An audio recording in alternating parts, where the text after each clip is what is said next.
Assalamualaikum warahmatullahi wabarakatuh.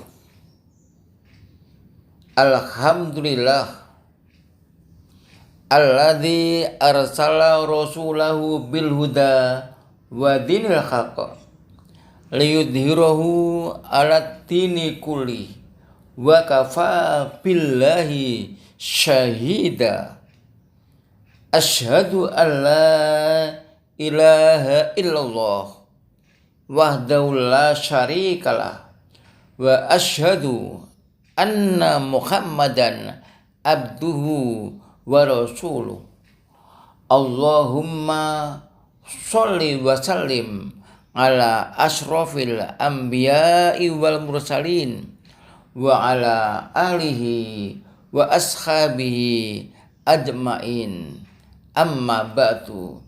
Alhamdulillah kita berjumpa lagi. Yang kali ini saya akan membahas tentang menolak takabur atau sombong. Takabur merupakan lawan dari tawadhu, artinya rendah hati. Orang yang takabur adalah orang yang menganggap dirinya lebih baik dari orang lain dengan cara meremehkan orang lain.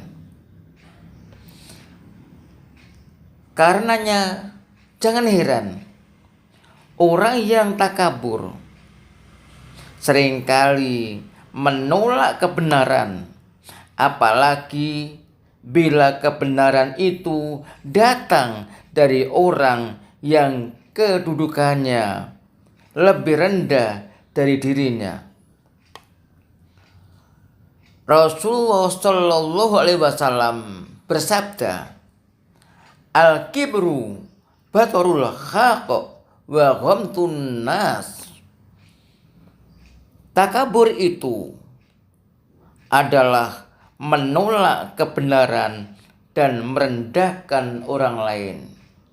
Hadis riwayat Imam Muslim. Takabur merupakan salah satu sifat yang diwariskan oleh iblis, laknatullah. Iblis punya dua sifat. Yang pertama durhaka, yang kedua sombong. Diperintah sujud tidak mau, enggan. Mengapa? Karena dia merasa sombong, dirinya merasa lebih bagus dari penciptaannya. Karena dia dicipta dari api, sedangkan Adam dari tanah.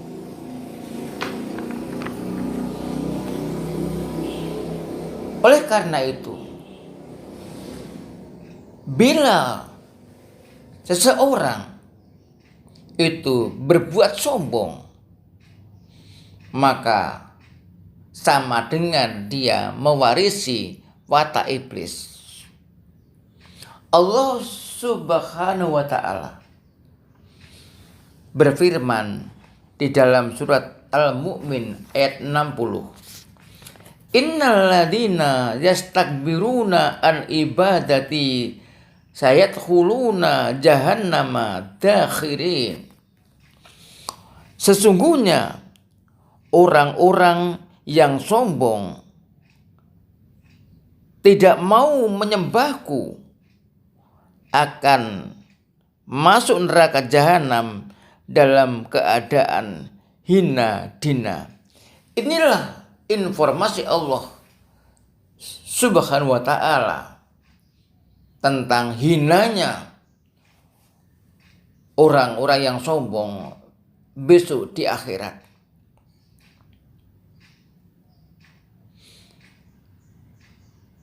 Hadirin yang berbahagia, ada banyak dampak negatif yang diakibatkan oleh kesombongan. Oleh karena itu, orang yang sombong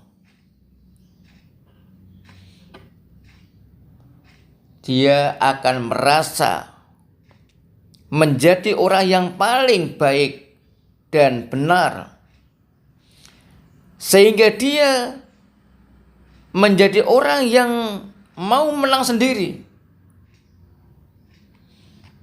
Ini bermula karena dia memiliki kelebihan-kelebihan, tetapi dia tidak melihat bahwa banyak orang yang memiliki kelebihan yang lebih hebat dari kelebihan yang dimilikinya.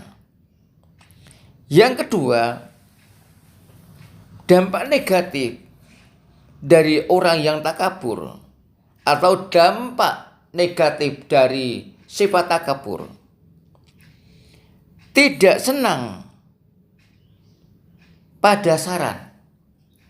Jadi orang yang takabur memiliki sifat sombong tidak akan senang pada saran, sebab dia sudah merasa sempurna, tidak mempunyai kekurangan. Apalagi bila kesombongan itu tumbuh karena usianya yang sudah tua dengan segudang pengalaman.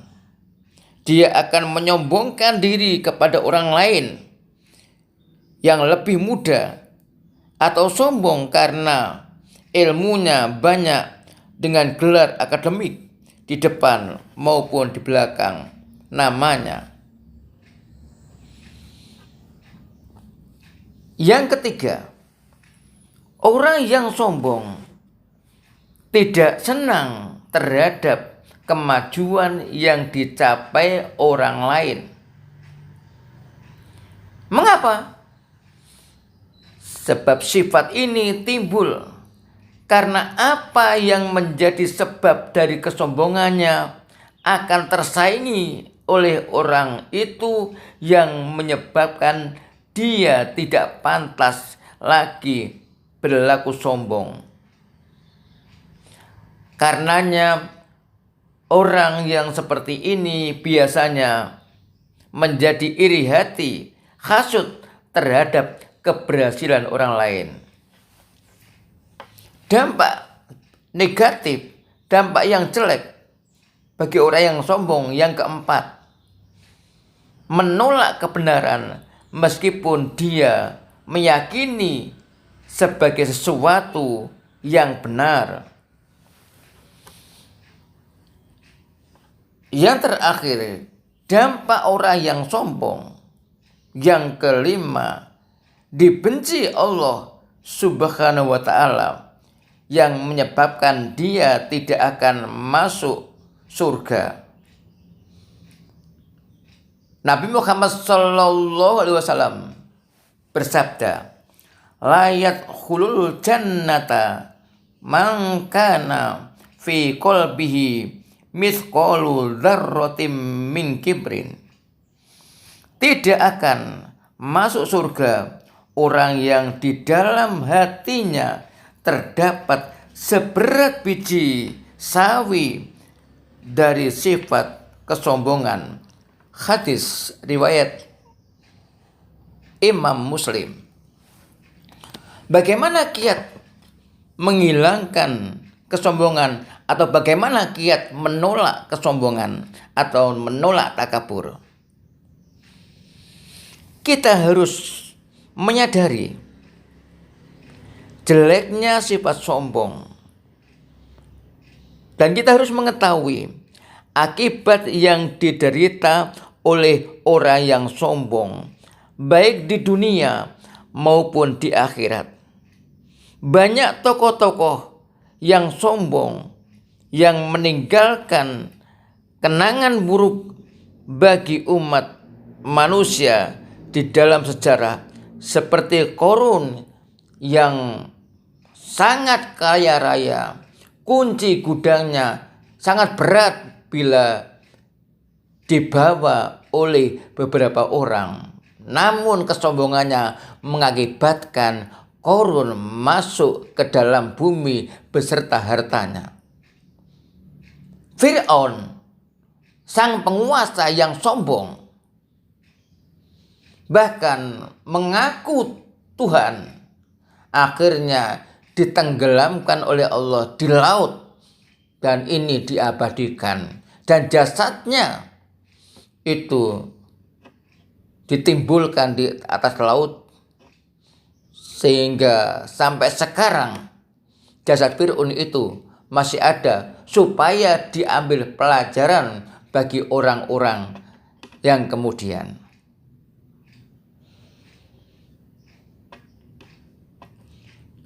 Hadirin yang berbahagia, bila kita mengenal hakikat diri kita yang lemah, tidak pantas rasanya kita berlaku sombong hanya karena sedikit kelebihan yang kita miliki.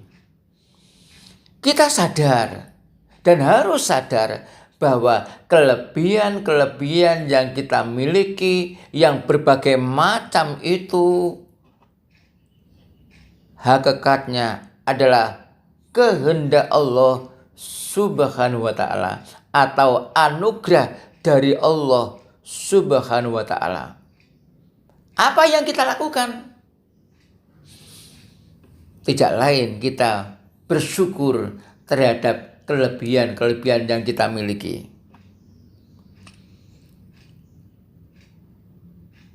Marilah kita selalu berusaha mendekatkan diri kepada Allah Subhanahu wa ta'ala, karena penyebab manusia menjadi sombong adalah jauh dari Allah Subhanahu wa ta'ala dengan segala nilai-nilai yang datang darinya. Demikianlah kajian singkat kali ini yang dapat saya sampaikan, mudah-mudahan bermanfaat bagi kita semua. Alhamdulillahirabbil alamin. Wassalamualaikum warahmatullahi wabarakatuh.